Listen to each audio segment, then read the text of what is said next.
No Via Justiça de hoje, nós vamos falar sobre os crimes na pandemia. Nossos convidados, o desembargador Jober Carneiro Jacques, da 6ª Câmara Criminal do Tribunal de Justiça de Minas Gerais, e o sociólogo Luiz Flávio Sapori, consultor em segurança pública. Numa parceria da TV Assembleia com a Mages, Associação dos Magistrados Mineiros, o Via Justiça está começando. Desembargador, quais têm sido os impactos da pandemia nos índices de criminalidade? Veja bem, a pandemia impõe algumas restrições, né, inclusive em função do confinamento, né, e realmente teve, em alguns crimes, um índice maior em função justamente dessa alteração do comportamento social, né, compulsório, e outros crimes, porém, houve uma diminuição. A gente pode citar aí os crimes contra o patrimônio, pelo menos no sentido da abordagem física, justamente por as ruas estarem aí bastante vazias, né? Por outro lado, os crimes contra o patrimônio, através das mídias sociais, os crimes eletrônicos, muito provavelmente devem ter aumentado. E tem aí, me parece, com relação a homicídios, uma permanência, né, do índice observado anteriormente. Tá? Agora, especificamente com relação ao crime de tráfico, com certeza, em algum nível, ele abaixou muito, por quanto os aeroportos, né, os grandes portos estão fechados, ou com países, até cidades completamente isoladas, e isso certamente deve implicar aí numa diminuição substancial do tráfico, pelo menos internacional. Professor Sapori, a diminuição de pessoas circulando nas ruas, o confinamento em casas, alteraram até que ponto o quadro de violência no país? Alteraram, como bem o disse o desembargador, no sentido de diminuir o contexto de oportunidades para a realização do ato criminoso. Porque o crime se efetiva quando você tem um indivíduo motivado para realizá-lo, você tem a vítima, potenciais vítimas, o potencial alvo, né, do criminoso, e a existência ou não de algum grau de vigilância, de monitoramento dos alvos. Com a pandemia e com o isolamento social, né, mesmo que a meia boca que nós fizemos, o contexto de oportunidade se alterou claramente, ou seja, menos pessoas circulando nas ruas significa menos possibilidades de ocorrência de furtos e de assaltos e de roubos, não é isso, desembargador? Porque boa parte dos crimes contra o patrimônio ocorre nas áreas comerciais das cidades, né, nas áreas dos centros urbanos das cidades. E a circulação de pessoas diminuiu, o comércio está fechado. Então, os alvos não estão mais disponíveis. Por outro lado, as pessoas estão dentro de casa. E dentro de casa, desembargador, aumenta a vigilância do patrimônio pessoal. Então, diminui também a ocorrência. E tem diminuído a ocorrência, Carlos, tanto de furto de residência, roubo de residências. Então, o crime contra o patrimônio, como bem disse o desembargador, caiu de uma maneira tão vertiginosa. Eu estava analisando os dados de Belo Horizonte, Minas Gerais, Carlos, é uma queda de mais de 40% nos últimos meses, comparado com o mesmo período do ano passado. Já houve isso? Exatamente. Comparando março, abril, maio e junho com o mesmo período do ano passado, é uma queda de quase 40% de roubos e furtos.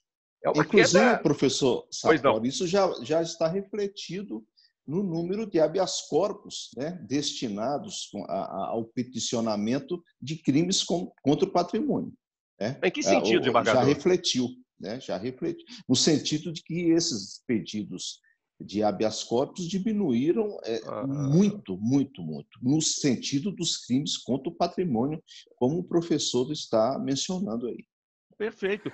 O homicídio, por outro lado, como bem desembargador, ele tem tido oscilações dependendo do estado. Minas Gerais, desembargador, está tendo, né, ainda queda de homicídios também, num patamar menor do que os crimes contra o patrimônio, mas superior ainda a 10%, né, nesse período de pandemia, cara, comparado ao mesmo período do ano passado. Em outros estados brasileiros, do Norte e Nordeste, os dados que nós temos disponíveis apontam ainda um relativo estabilização, em alguns estados até crescimento, como o caso de Amazonas, no caso do Pará, os homicídios, né, permaneceram em ascensão. Então, há diferenças regionais muito claras.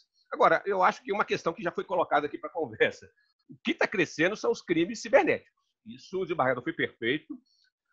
Reportagens recentes, estudos recentes, né, mostraram levantamentos da própria Polícia Civil, da Polícia Federal, né, evidenciaram que o número de fraudes cometidas pela internet aumentou, de novo, por razões óbvias, né?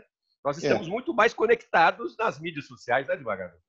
Exatamente, é isso que eu ia falar. Muita gente que não utilizava essas mídias, né, que tinha acesso a atendimentos pessoais, acaba que teve que se adaptar aos novos tempos e passar a utilizar essas mídias e, proporcionalmente, aí, esses crimes, com certeza, estão aumentando. Ou seja, o contexto de oportunidades para a vitimização aumentou. Agora, desembargador, quais são esses crimes pela internet? Crimes contra o consumo, por exemplo? Exatamente, principalmente, mas não só. Os crimes contra o consumo vêm, por exemplo, do comércio eletrônico fraudulento, onde se promete, né, a algum produto mediante pagamento. Esse pagamento normalmente ele é feito adiantado via cartão de crédito e a não entrega do produto. Mas também os hackers, né, que entram nos sistemas bancários, nas movimentações bancárias das pessoas, a gente não sabe nem como. Às vezes uma pessoa de bem vai comprar uma linha telefônica, tá? E são feitas 1000 exigências. No entanto, às vezes é preso, né, alguém do crime, a pessoa tem 7, 10, 15, 20 linhas telefônicas. É impressionante. E daí acaba que, certamente mediante informações privilegiadas ou intromissão, né, nesses sistemas, acabam ocorrendo esses crimes cibernéticos. Desembargador, Carlos, me permite, eu suponho também, desembargador, o senhor talvez possa confirmar, que o estelionato também esteja crescendo, né? Ou seja, esses golpes pela internet, né? Tentativa de enganar o indivíduo, né? Com cartões de crédito, com transferências bancárias. Isso, na verdade, são estelionatos, né, desembargador? São estelionatos. Só o modus operandi, né? A forma de praticá-los que é diferente. Com certeza, professor, a gente está vendo aí uma parcela grande da população que está evitando, inclusive, ir a médicos, ir a hospitais, né, temendo o coronavírus, e essas pessoas vão ter essa tendência a se submeter a essas ações ilícitas desses estelionatários, né, por quanto elas estão precisando.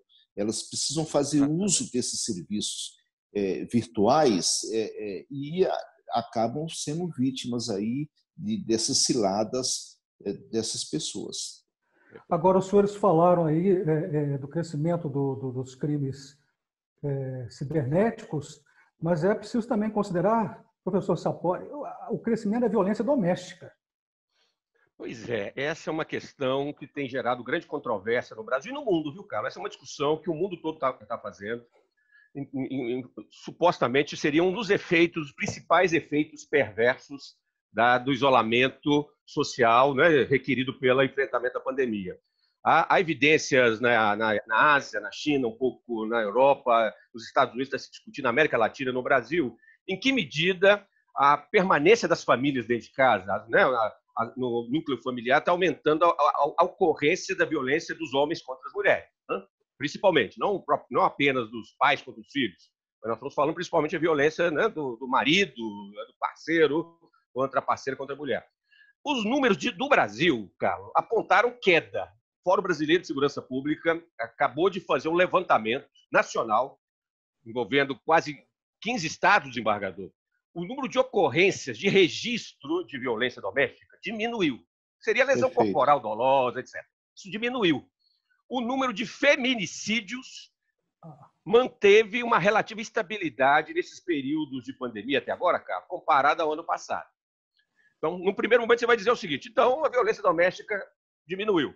Mas a suposição de Desembargador, que aí o senhor pode também contribuir, é que as mulheres estão tendo menos oportunidades de denunciar a vitimização. Talvez seja a explicação para isso. Com certeza, professor. Agora, tem um outro viés também que deve ser abordado, é que o isolamento social, o confinamento das pessoas, ele traz, né, o aumento da tensão, dos relacionamentos interpessoais, mas não obrigatoriamente leva aos motivos que normalmente geram as brigas de casais, geram as agressões contra filhos, contra os vizinhos. Por quê? O confinamento implica uma tensão decorrente do próprio confinamento, o professor é sociólogo, sabe explicar isso melhor que a gente, mas também questões relacionadas com o desemprego, com a falência, né, de empresas, são empresários que estão aí perdendo os seus negócios num percentual assim assustador, e essas questões normalmente podem até gerar violência doméstica, mas não são motivos costumeiramente, né, relacionados com a violência doméstica, né? Eu creio que nesse caso aí seria mais a alteração do temperamento das pessoas em função de um confinamento compulsório. Mas, certamente, essa alusão do professor com relação à impossibilidade das denúncias, né, uma ambiência inapropriada para as mulheres sair atrás dessas reclamações, desses direitos, inclusive por não encontrar repartições públicas habilitadas para isso nesse momento, né? Muitas delegacias, os fóruns, os juizados estão funcionando a meia porta, digamos assim, né? Com funcionários reduzidos, e essa colocação do professor também certamente aí tem bastante pertinência. Que diz que a ocasião faz o ladrão, está sendo comprovado agora, né? É uma sabedoria popular que na criminologia tem uma denominação própria. Existe uma teoria criminológica, científica, chamada teoria das atividades rotineiras, ou teoria das oportunidades, que, em resumo, é isso. O crime se realiza pelo contexto de possibilidades de vitimização, da disponibilidade da vítima, né, do nível de proteção do patrimônio, do alvo, a ocasião. A ocasião não cria um ladrão motivado, né, desembargador? A ocasião facilita o ladrão realizar seu intento criminoso. E é isso que a pandemia, e particularmente o isolamento social, está fazendo. O contexto de mudança das relações cotidianas, a diminuição das atividades econômicas. Aliás, isso é importante, o desembargador chamou atenção para isso. O tráfico de drogas está sentindo muito impacto do isolamento da pandemia. Vamos lembrar, tráfico é atividade econômica, tráfico é negócio. O traficante, né, desembargador, de tudo, é um comerciante de um produto ilegal. Eles estão, Carlos Menezes, o desembargador deve estar percebendo isso, eles estão preocupadíssimos com a recessão econômica, né, desembargador? Inclusive, essa observação que o Carlos fez no intervalo sobre o aumento de arrombamento de caixas eletrônicos, certamente é aí uma mudança de foco, né, desses traficantes que estão aí sem trabalho, digamos assim, né, professor? A clientela está consumida, né, desembargador? Exatamente. E aí normalmente há uma mudança de foco na atividade criminosa. Mas a gente vê o seguinte, que os criminosos são muito inteligentes. Quer dizer, está tendo esse problema com o tráfico de drogas, como os senhores falam, mas certamente eles devem estar mudando o modus operandi, não, professor Sampaio? Não, o que deve acontecer é que, à medida que a atividade econômica vai sendo retomada, a atividade criminosa, que é, em boa medida, também uma atividade econômica, vai ser retomada. Ou seja, nós vamos... essa queda da violência que nós estamos testemunhando, que nós estamos aqui comemorando, entre aspas, celebrando, ela é passageira. Ela é passageira. Agora, a partir de agosto, setembro, né, os roubos vão voltar a acontecer com mais frequência, os furtos, o tráfico vai ter... Não é isso, Marcos? A clientela do tráfico vai crescer, Isso. os homicídios tendem a crescer. Acontece aí que fica comprovado, né, o crime é uma coisa, o Carlos, a violência é outra coisa totalmente diferente. O crime ele está relacionado ao ser humano, mas a violência ela está relacionada às mazelas sociais, né? Às políticas de segurança pública e de segurança e as políticas sociais equivocadas é que levam à violência, levam a essa chamada criminalidade sistêmica.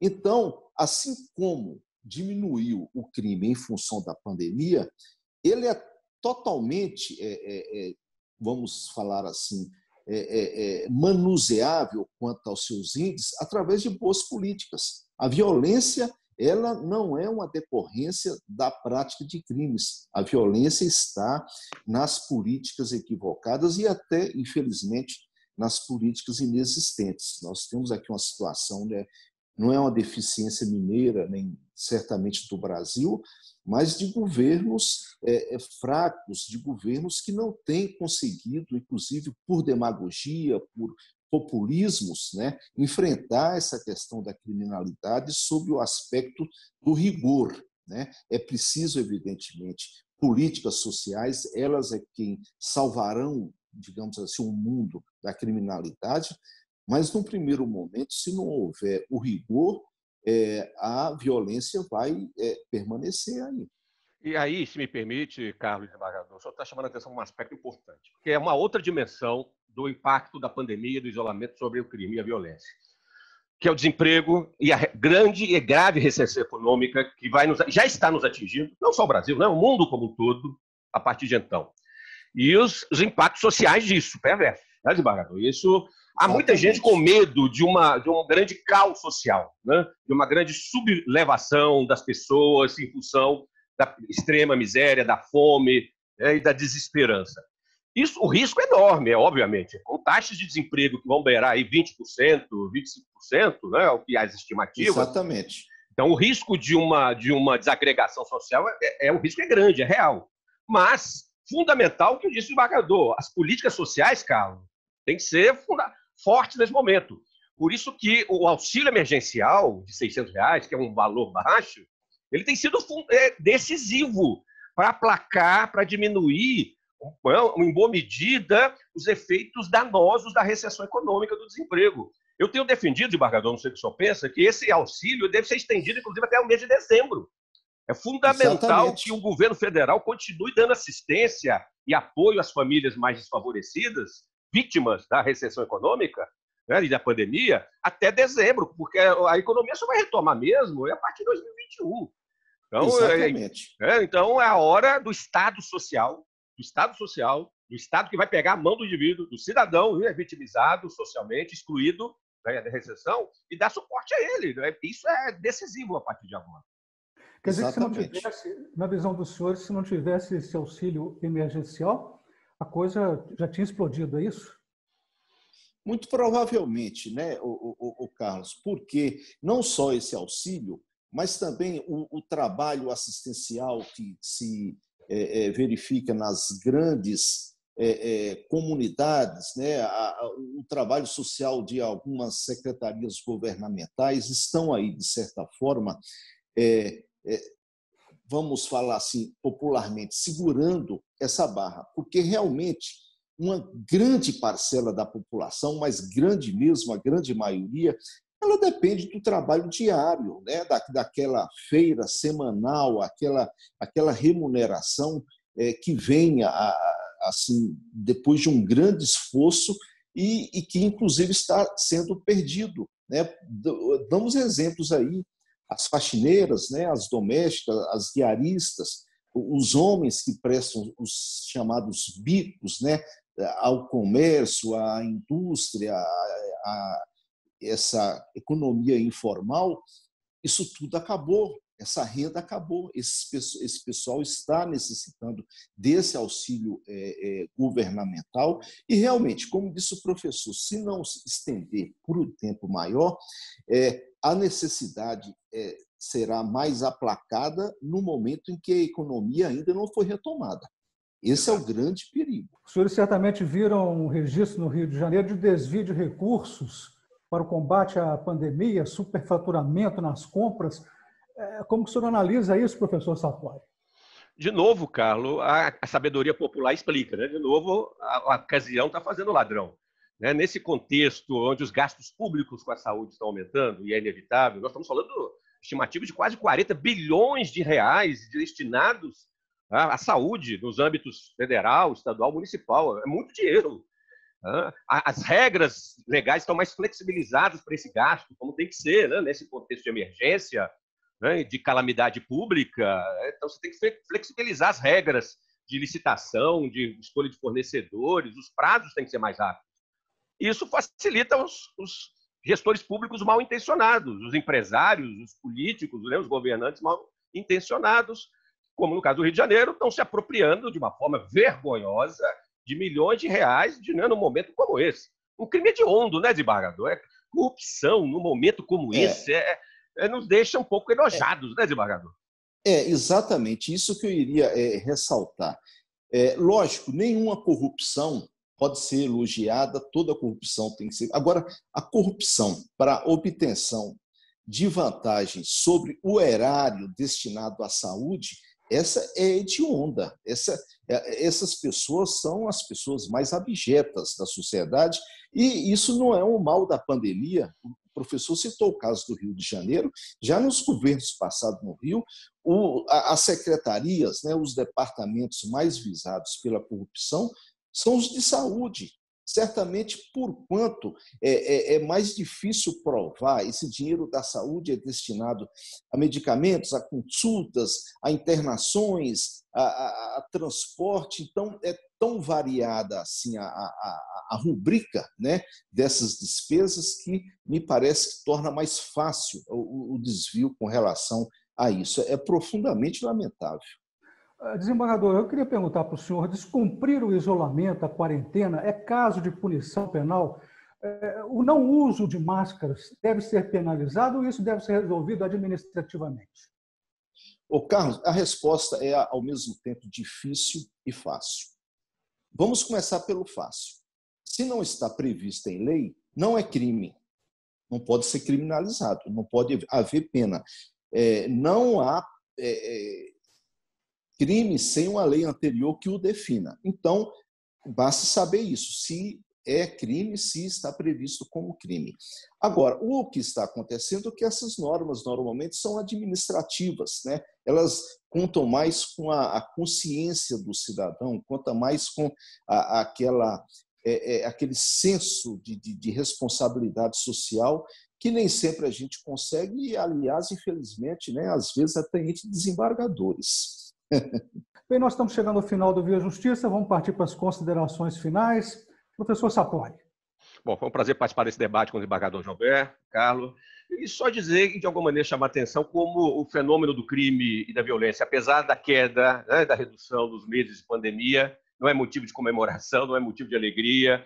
Podemos esperar nos próximos meses, né, no próximo ano, uma retomada dessa violência, que é crônica na história brasileira, infelizmente. Há muito o que fazer ainda para termos uma sociedade mais pacífica.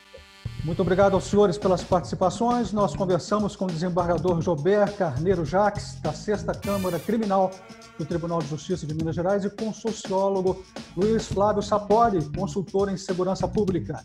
O Via Justiça é uma parceria da TV Assembleia com a Magis, Associação dos Magistrados Mineiros.